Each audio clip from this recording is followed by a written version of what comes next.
This guide will walk you through changing the default code for technician mode in Nayax. Follow these precise instructions to successfully navigate through the necessary steps.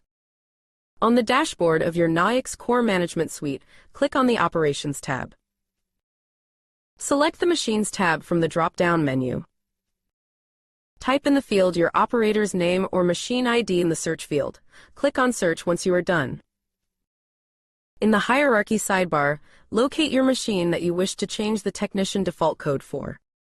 Select the Attributes tab in the main screen, as highlighted in red in the visual.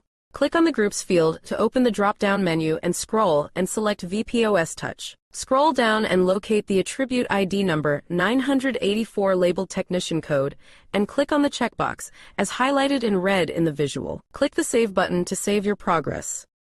Go back to the General tab as highlighted in red, and then scroll down, click on VPOS Touch option as highlighted in blue on the visual. Go back to the General tab as highlighted in red, and then scroll down, click on VPOS Touch option as highlighted in blue on the visual. Tick the box next to Technician Code Attribute as highlighted in red in the visual. Go to Actions on the top of the screen.